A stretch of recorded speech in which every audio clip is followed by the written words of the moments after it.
You know, we could answer that question for you. Or we could ask the guys who made the movies. All right, let's bring to the stage Damien Leone, the writer, director, producer of Terrifier, and the producer Phil Falcone.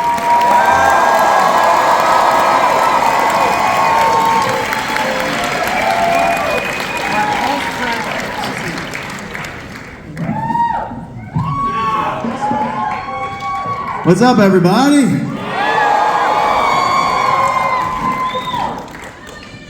We love you back. Wow. So what was that? What makes Terrifier a good candidate for HHN? Yes. Why do you think Terrifier is a good candidate for HHN? Art the Clown. He's a fun, sick, sadistic, twisted son of a bitch. I think it's, even for me, I mean, this is sort of the first time I'm like in your shoes and I get to go in this house and be chased and taunted by my own character, you know? Like, that's really exciting, actually, because on set, we don't have that relationship. It's a different fear. You know, it'd be funny if we gave them real weapons for when you come through. What better way to go out, right? How about you, Phil? Why do you think Terrifier belongs at Horror Nights? I don't know, I've never been to Halloween Horror Nights, but I'm excited to be at both of them. I'm going to be in California and in Orlando, check them both out. As Damien has mentioned, we are on the other side of the camera, so we don't get to see it this time. We're going to live it, and I already told him I want to experience it, and I've never done a horror house. He said, no. Get ready. Oh boy. He said, I hope I don't shit my pants in the end. We'll hook you up, Phil. All right, well, what we're going to do now, since we have the guys who made the Terrifier movies, is we're going to do a little bit of a deep dive into Terrifier. Is that all right with you guys?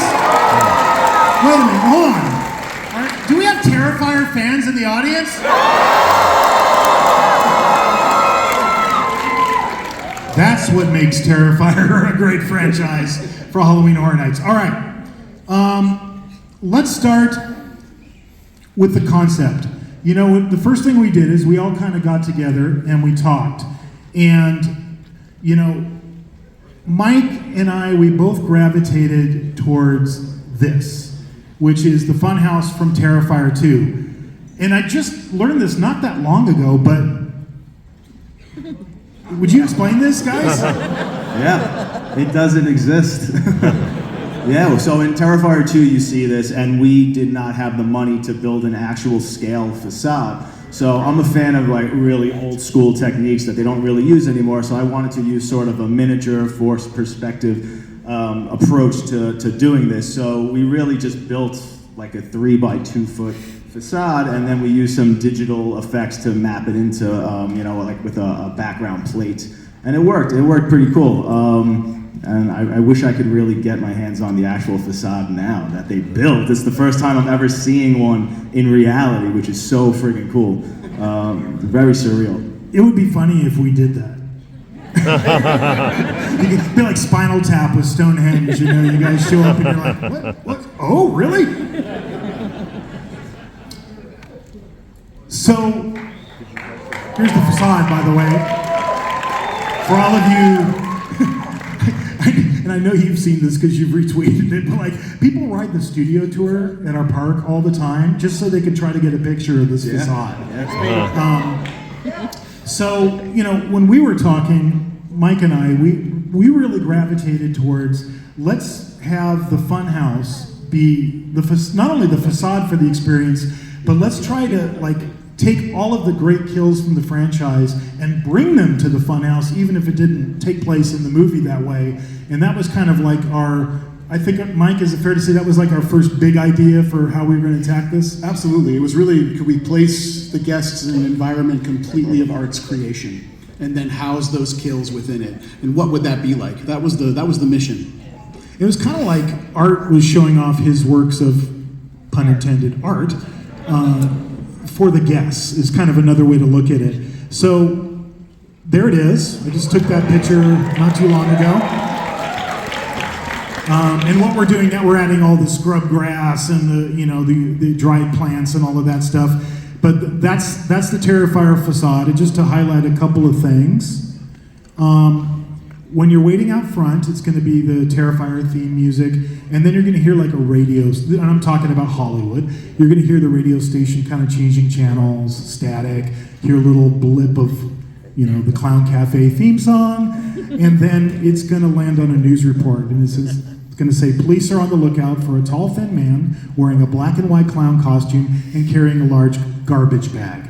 And while this news report is going on, there's two doors. The clown head door is the door you're going to be going through. But Art is going to appear standing behind that door. And then he's going to open the gate. And then he's going to come out. And I gave him another gate in the fence. So he can get real up close and personal with all of you. Instead, so you can really, when you go into the house, you really get a sense that this is Art's world. He's now taken this funhouse completely over.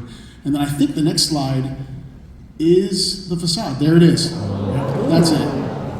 One cool additive in the doorway that you're not going through, there on the right-hand side, that's a media wall that's going to give you a glimpse of several of the Terrifier characters. You're going to see Vicky, you're going to see little pale girl in there. So, yeah, you're going to see all those characters kind of waiting for you on the inside. Did you guys ever go through like Carney fun houses when you were kids? Like growing up? Yeah, absolutely. Did they freak you out? Not too bad. I kind of like that stuff. Let's talk about the characters. Let's start with this guy.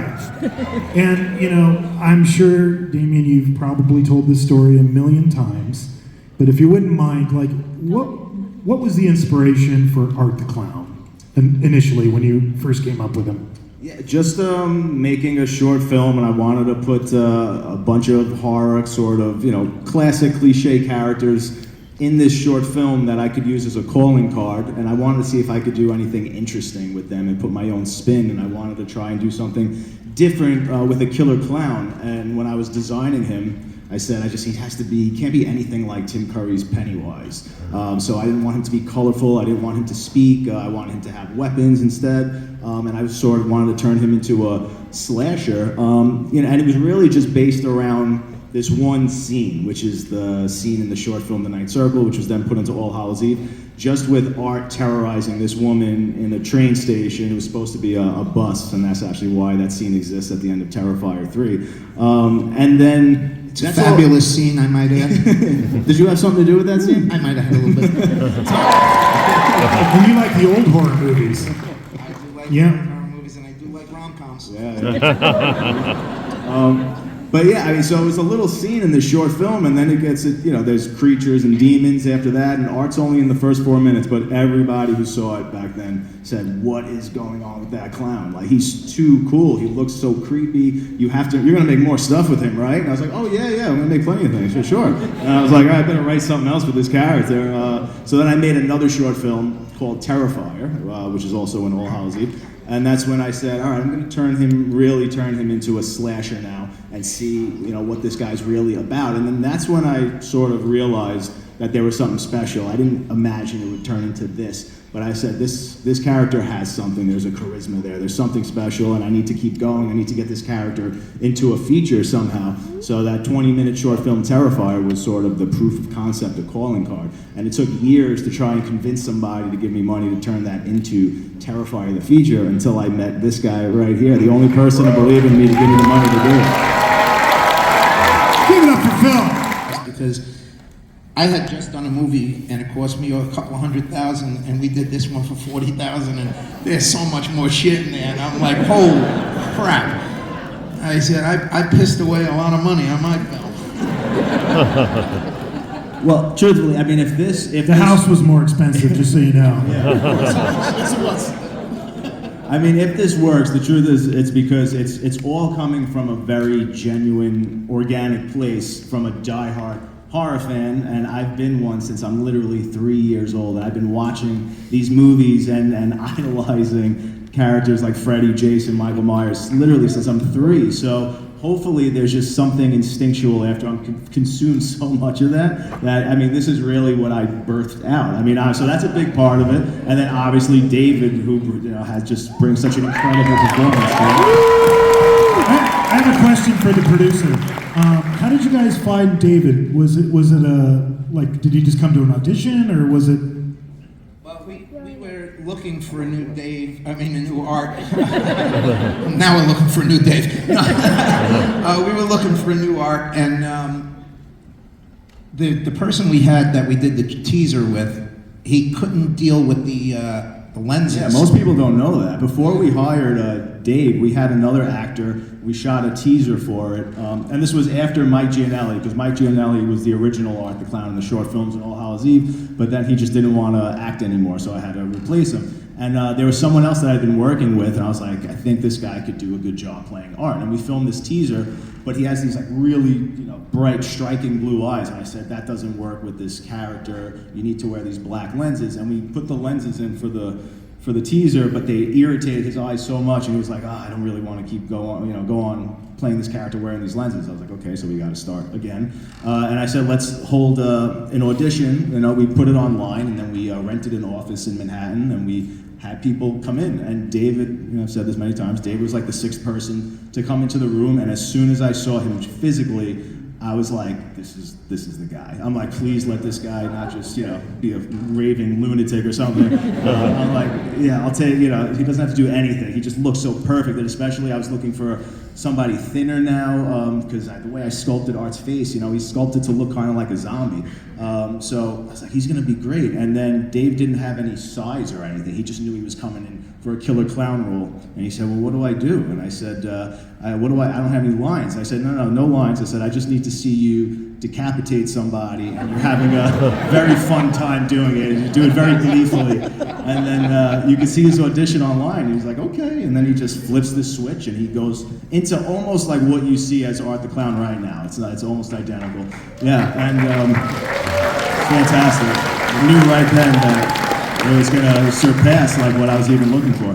And it was just Phil and I in the room, and then he left, and I turned to Phil and I said, are we really looking for anything else? I was like, that's the guy. So let's bring him back, put the makeup on him, and have him do this all over again. We basically shut down the audition right there, and that was it. Yeah. We have our classic bloody Art. We have Art after he's scalped the woman and is wearing the hair. We have poopy Art. Oh. And of course, Santa Art. And then this is kind of a combination of Orlando and Hollywood. But Mike, did you have anything on that? No, I was just going to say, it really is about the multiple ways we need to bring this character to life for a house that has to run, the number of nights it has to run. Yeah. You've got prosthetic versions, you've got masked versions. You're seeing two on the sides there, two new iterations of the character that our team's created with Damien's guidance. She has evolved, yes. It was, again, taking traditional tropes and then seeing if I can do something interesting or spin it in a new direction. And I don't think I'd ever really seen a final girl go through this transition where she's the supposed final girl in the original, but then she turns into a victim, and then she turns into a villain. So it's been one of the most fun arcs through the entire franchise, and especially to just watch Samantha find this character and become more and more evil and sadistic as this goes, and see how much she enjoys that element. And this was like a really challenging makeup that also evolved through the course of the movies. It was very crude originally. It was totally different materials, and then by the time we got to Terrifier 2, I resculpted everything, made new teeth, and this is very, very difficult makeup for her to wear because she's virtually blind. So obviously one eye's completely covered. The other eye has an acrylic eye that plugs into the prosthetic, and it has a tiny pinhole for her to see through. And then the dentures, they clip into her teeth, but they have these gums that push her real gums as far up as possible, that twists her mouth out of shape, and then we basically glue the prosthetic into that, so she's stuck looking like that, and blind for 10 hours or so. So it's not easy. Yeah. And Samantha's one of the most amazing people you'll ever meet. Yeah. Solid through and through. She bitched a little, but solid. She drove me crazy. Can you blame her? Yeah, I can. She drove me crazy on 3, but well worth it. The mask as it was evolving. Yeah, we haven't figured out the vision thing yet. We're gonna have to figure that out. I'm looking at it going, okay, where is she looking through? Vision isn't important. Just feel around. And then there's the little pale girl. How did this character come to be in the second movie? I wanted a character to embody the evil that resurrects the boogeyman, which is something you don't typically see in these movies, right? It's just the boogeyman trope. They come back from the dead, and you don't really know why, but what's bringing them back, what force or what. So I thought this would be it's a little, I mean, the reason why it's this little creepy girl is actually based on this old short Fellini film from an Edgar Allan Poe anthology movie called Spirits of the Dead.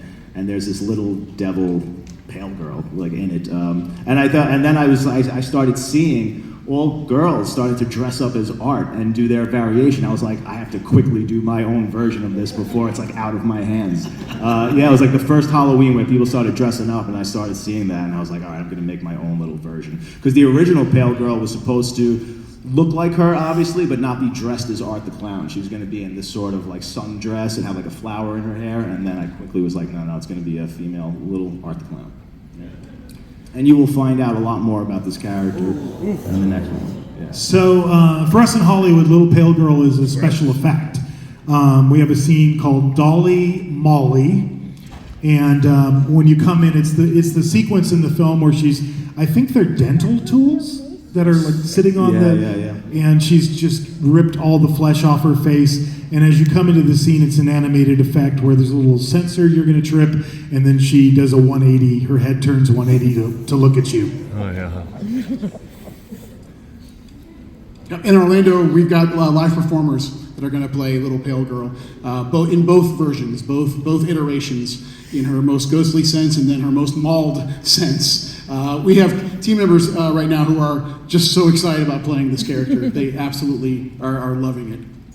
Wait, can I just say, everything you're saying, like, this is all them. This is what they presented to me for this house. Yeah. And I'm just, and I was just blown away. I mean, this is everything that you could possibly want and more put into this. If you love this franchise, you are going to absolutely be blown away by what they have in this experience. Hold on. What sick person thought up this particular kill? I wanted to see something I hadn't seen in a movie before. I hadn't seen that. Can't unsee it now. Yeah. That was the entire idea, was just I want to do something I've never seen in a movie before. Yeah, and it was, well, obviously me and Phil did the makeup effects in part one. So that was like, that was something cool that I had in my pocket, was knowing how to do these effects and not, having to worry about a ratings board or anything. We were so under the radar, we could do anything. And I said, this movie, at that point, no following really whatsoever, except, there was a nice group of people who really enjoyed All Hallows Eve. But, for the most part, nobody knew what this movie was or who this character was. And I said, if people are going to watch, why are they going to watch this movie when they can watch a $20 million Hollywood horror movie? And I said, we have to put things in this movie that they're afraid to put into their movie. And I said, I've seen a million slasher movies. I have to come up with something really cool that I haven't seen before. And actually, I started investigating medieval torture methods to see if anything piqued my interest. And I saw, and a few things did, and I saw a picture, a drawing of someone hung upside down, and two people at the end of this giant saw cutting this. Yeah, it's very famous. Yeah. Unfortunately, I know exactly what you're talking about. Yeah, and I said, could I pull that off and have him do that alone with the girl? And I was like, yeah, I think I can do that. I mean, if I have the audience at that point, I was like, they'll stick with me for the rest of the way, or maybe I'll lose them all at that point. But yeah, no, we did it, and seriously, like, huge, kudos and credit to Catherine Corcoran for going through that. I mean, that took a lot, and I had discussions with her during that, before we shot that scene, and she said, listen, if we're gonna do this, like, this has to be the coolest thing. Like, don't make me regret doing this. Like, if you're gonna do it, make it look super cool and make it be something memorable. And I think we did it. So, pretty cool. Oh, you did it. I gotta say, I think all the kills with all the girls, they all had. They were brought in. They were brutal areas that we shot in, and just like the environments. Yeah, the environments. That's what I'm talking about. And it was tough, and they all we're troopers. You know, you can't make them wait. It's not just me and him. There's a whole crew of people. I mean, the first one, it was like 5 people on the crew. Second one, it was like 9. And but everybody wore a lot of hats and did a lot of things. Without them, we couldn't do it. But the actors and actresses, my God, what they went through. And evidently, it's worth it. Who cleans up the blood? Who cleans up the blood when you do a We scene? all do. You all, like literally all clean up the blood. Oh, literally. Matter of fact, I quit because I was mopping the shower scene. I'm mopping, and he's over there goofing around, and I said, the next person that walks through this fucking blood, and I gotta clean it again, I'm fucking out of here. He starts laughing. I said, that's it, I'm out. Drop the mop, walk out. I'll post it. I have it. So, should I think about what I'm wearing? Should I bring a poncho? Should I, And I'm just not going to answer it. I'm sorry. You just come, check it out, and what happens, happens. Just go with it. Just go with it. So, in this scene, we also have 2 little kids on a teeter-totter animated effect going up and down with their heads cut off. Because why not? And here they are. We even did a drawing for it. And then we've got a table saw, and Art is just going to literally saw a person in half. And of course, you're going to get showered in blood. And Mike's got a gag of his own here. Go ahead, Mike. So we mentioned before about not only want to feature the kills, but we also want to surround you in the kills. So because this is Art's Funhouse, we created a corridor in Orlando that on the ceiling, you can see here, are all the hacksaws moving above your head and sawing bodies in half as you're walking through this corridor, with blood spraying all around you as you're going through. So, and this is a trend in most of this house about how do we take that kill and then how do we physically affect the guest with it. And this is one of the reasons or ways that we're doing that. I don't know, looking at these pictures, I think I need Depends when I go through them. We can hook you up. And you guys know I live in Ireland most of the year, and it was like a Tuesday night, and I was like, okay, I gotta go watch Terrifier 3. I can't wait till somebody hooks me up with a link where I could watch this. Stop begging. All right. So it was literally a Tuesday night, and I went to on the website of my local cinema. And, it was like, I don't know, like a 9 o'clock show or something. And I looked at it and I'm like, there's 1 seat left on a Tuesday night in, the northwest, corner of Ireland. I'm like, really? And so I bought that ticket. Only 2 people walked out. And everybody else hung for the whole thing. But when I watched Terrifier 3, the mall Santa scene, I knew we had to do something with that. So, okay, again, inspiration for that. Did you always want to blow up Santa, or? No, it's just how do you kill as many kids at one time as possible?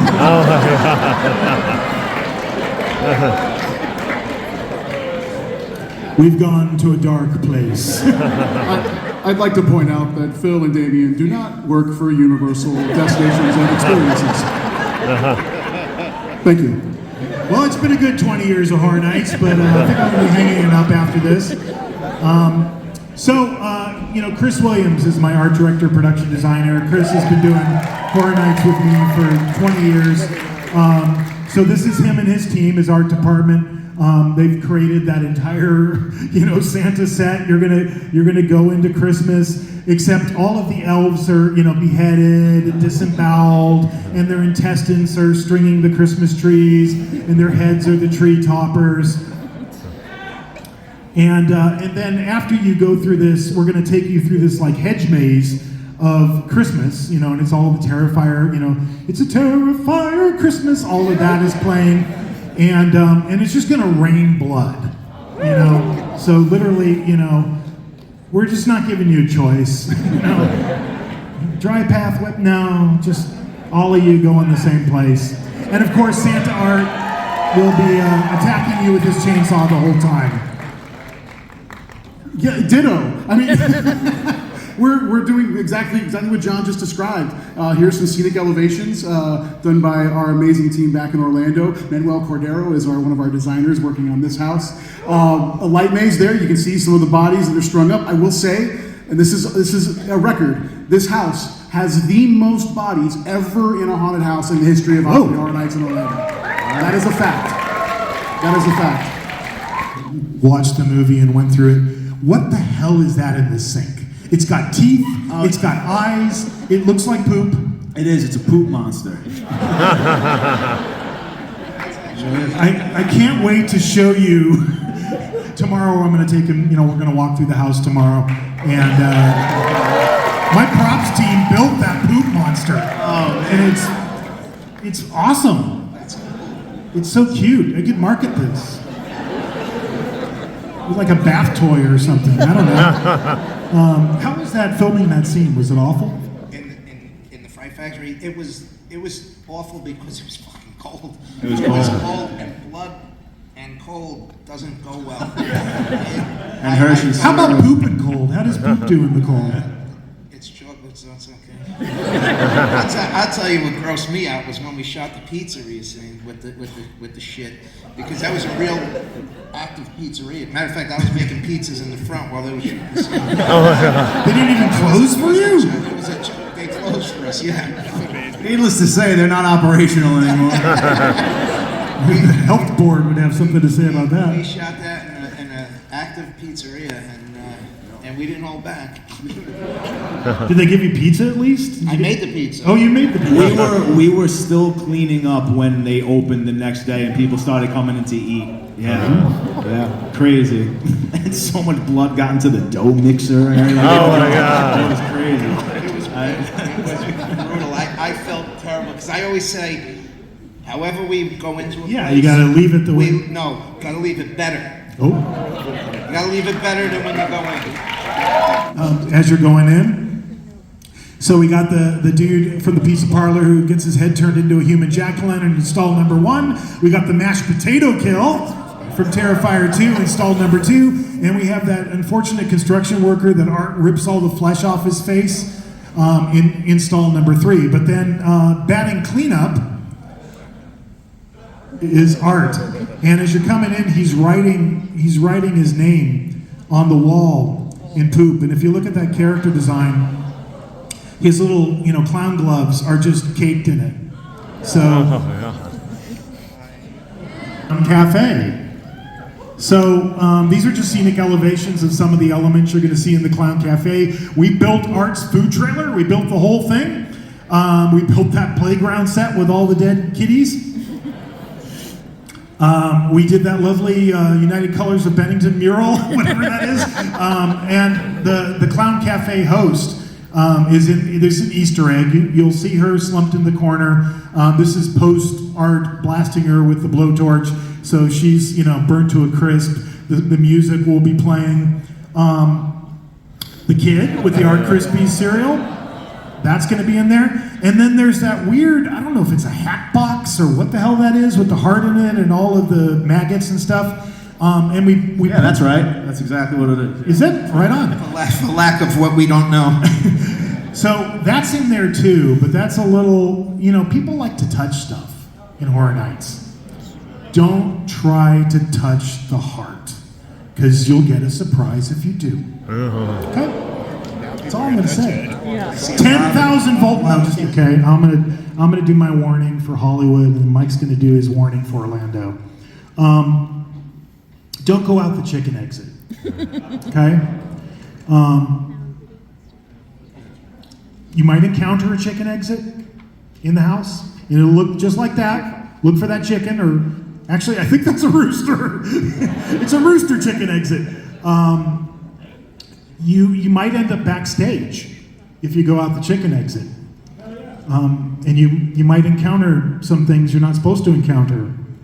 So if you see the chicken exit,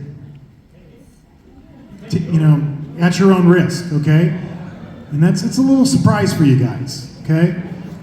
So I'm just gonna leave it at that.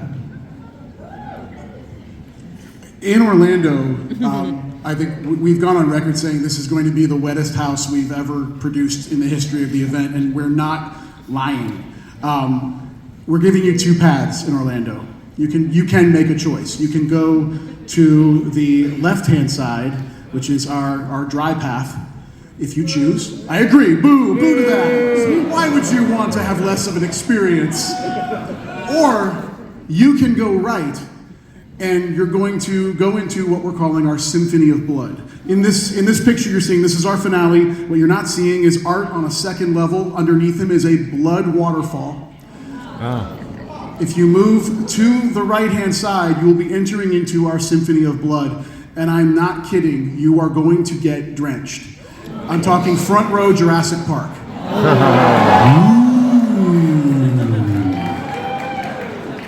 But you have a choice. You have a choice. The direction to the team when we first started the creative was, can we create a finale that feels like a car wash of blood? And that is what this is. I'm not giving you a choice, I'm sorry.